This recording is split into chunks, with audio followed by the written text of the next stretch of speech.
हरे कृष्णा। जगत गुरु श्रील प्रभुपाद जी की जय। श्रील प्रभुपाद जी की 125वीं व्यास उत्सव पर गुरु गौरांग की प्रसन्नता हेतु भावांजलि समर्पयामि प्रस्तुत कर रही है श्रील प्रभुपाद जी दिव्य वार्तालाप। आज हम चर्चा करेंगे आदर्श भक्त, फरवरी 29, 1972 सायंकाल। श्याम सुंदर। श्रील प्रभुपाद आज मध्याह्न में हम कृष्ण भावना अमृत में तपस्या का पालन करने के विषय में चर्चा कर रहे थे। क्या आप उस पर अधिक जानकारी प्रदान कर सकते हैं? श्रील प्रभुपाद: हाँ, आध्यात्मिक गुरु के निर्देश के अंतर्गत व्यक्ति को संयम का पालन करने का प्रयास करना चाहिए। हो सकता है कि आपको ऐसा करने की इच्छा नहीं है, किंतु जब आप एक आध्यात्मिक गुरु स्वीकार करते हैं तब आपको उनकी आज्ञा का पालन करना पड़ता है। यह संयम है। श्याम सुंदर: यदि आप आत्म संयम का अभ्यास न करना चाहें तब भी अवश्य करना चाहिए। श्रील प्रभुपाद: हाँ, आपको अवश्य करना चाहिए, क्योंकि आप अपने आध्यात्मिक गुरु की शरण में आए हैं, अतएव उनका आदेश अंतिम है। अतः आपको वह रुचिकर न हो तब भी आपको उसका पालन करना है, मुझे प्रसन्न करने के लिए। श्याम सुंदर: अच्छा।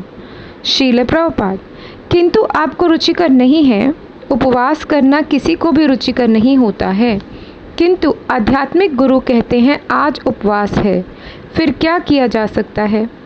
शिष्य वह होता है जिसने स्वेच्छापूर्वक आध्यात्मिक गुरु के द्वारा अनुशासित होना स्वीकार किया है। यह संयम है। श्याम सुंदर: भौतिक जगत में अनेक लोग जो भौतिक जीवन से पूर्णतः विभ्रमित हैं, वे किसी प्रकार के संयम अथवा शारीरिक कष्ट को स्वीकार नहीं करना चाहते हैं, परंतु फिर भी उन्हें स्वीकार करना पड़ता है। प्रकृति उन्हें संयम करने के लिए बाध्य करती है। श्रील प्रभुपाद: वह बलात् संयम है, वह श्रेष्ठ नहीं है। स्वेच्छा से किया गया संयम सहायक होगा। श्याम सुंदर: यदि आप स्वेच्छापूर्वक संयम न करें तब आपको संयम करने के लिए बाध्य किया जाएगा। श्रील प्रभुपाद: मानव तथा पशु में यही भेद है।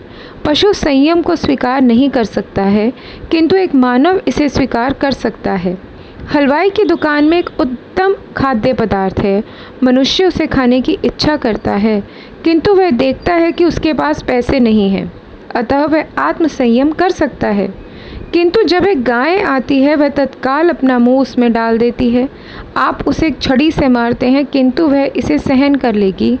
अतएव एक पशु संयम नहीं कर सकता है, किंतु हमारा संयम अत्यंत उत्तम है। हम हरे कृष्ण का जप करते हैं, नृत्य करते हैं तथा कृष्ण अत्यंत उत्तम खाद्य पदार्थ भेज देते हैं तथा हम उसे खाते हैं। केवल इतना ही। आप लोग ऐसे संयम के लिए तत्पर क्यों नहीं हैं? जप करना, नृत्य करना तथा उत्तम भोजन करना, हम संयम का पालन कर रहे हैं, अतएव कृष्ण हमारे लिए उत्तम भोज पदार्थ भेजते हैं, अतः हम घाटे में नहीं रहते। जब आप कृष्णमय बन जाते हैं तब आप वर्तमान सुविधाओं से अधिक सुविधाएं प्राप्त करते हैं। यह एक तथ्य है। मैं गत 20 वर्षों से एकाकी रह रहा हूँ, किंतु मुझे कोई कठिनाई नहीं है। संन्यास ग्रहण करने के पूर्व मैं दिल्ली में निवास करता था। यद्यपि मैं एकाकी रह रहा था, तथापि मुझे कोई कठिनाई नहीं थी। श्याम सुंदर: यदि आप आध्यात्मिक अनुशासन स्वीकार नहीं करते तब प्रकृति अनेकों विपत्तियां थोप देगी। श्रील प्रभुपाद: हाँ, भागवत गीता में ऐसा कहा गया है, दैवी ह्योषा गुणमयी मम माया दुरत्यया मामेव ये प्रपद्यन्ते माया में ताम तरन्ति ते। अर्थात मेरी इस दैवी शक्ति को, जो भौतिक प्रकृति के 3 गुणों से बनी है, पार कर पाना अत्यंत दुष्कर है, परंतु जो मेरे शरणागत हो जाते हैं वे सुगमता पूर्वक इसे पार कर जाते हैं। माया अनेकों कठिनाइयाँ उत्पन्न करती है, किंतु जैसे ही आप कृष्ण की शरण में जाते हैं फिर कोई कठिनाई नहीं रहती है। श्याम सुंदर: हम इतने मूर्ख थे कि हम सदैव यही सोचते रहते थे, मैं भविष्य में सुखी होऊंगा। श्रील प्रभुपाद: हाँ, वह माया है। यह एक गधे के समान है। आप गधे की पीठ पर सवार हो जाइए तथा अपने हाथ में थोड़ी सी नरम घास ले लीजिए। गधा सोचता है थोड़ा आगे बढ़ूं तब मुझे घास प्राप्त हो जाएगी। किंतु वह घास सदैव 1 फुट दूर रहती है, वह गधावाद है।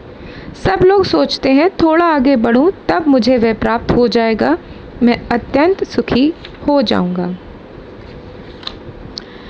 एक दीर्घ अंतराल जिसमें साइलिक की घंटी, बालकों को खेलने तथा लोगों के एक दूसरे को पुकारने का स्वर सुनाई पड़ता है। बॉब: मैं आपको अत्यधिक धन्यवाद देता हूँ कि श्रील प्रभुपाद। बॉब: कल मुझे आपसे दूर जाना होगा और श्रील प्रभुपाद: जाने की बात मत कहो, अपितु रहने की बात कहो। बॉब: अभी मैं नहीं कह सकता हूँ क्योंकि अब मैं कल अपने नगर वापस जाने का विचार कर रहा था। किंतु श्रील प्रभुपाद: वापस मत जाओ। बॉब: मैं कल यहाँ ठहरूँ? यहाँ? श्रील प्रभुपाद: यहाँ ठहरो। बॉब: आप ठहरने के लिए कहते हैं तो मैं ठहरूँगा। श्रील प्रभुपाद: हाँ, तुम एक अच्छे बालक हो। एक लंबा अंतराल, अब पहले से अधिक शांति है। यह अत्यंत सरल है। जब जीव कृष्ण को विस्मृत कर देते हैं तब तक वे इस भौतिक जगत में हैं। कृष्ण का अर्थ उनका नाम, उनका रूप, उनका धाम, उनकी लीलाएं, सभी कुछ है। जब हम एक राजा के विषय में वार्ता करते हैं, इसका अर्थ होता है राजा की सरकार, राजा का महल, राजा की रानी, राजा के पुत्र, सचिव, सैन्य शक्ति, प्रत्येक वस्तु। ऐसा नहीं है क्या? बॉब: हाँ। श्रील प्रभुपाद: इसी भांति कृष्ण पूर्ण पुरुषोत्तम भगवान हैं। जैसे ही हम कृष्ण का विचार करते हैं उसका अर्थ होता है कि कृष्ण की समस्त शक्तियाँ।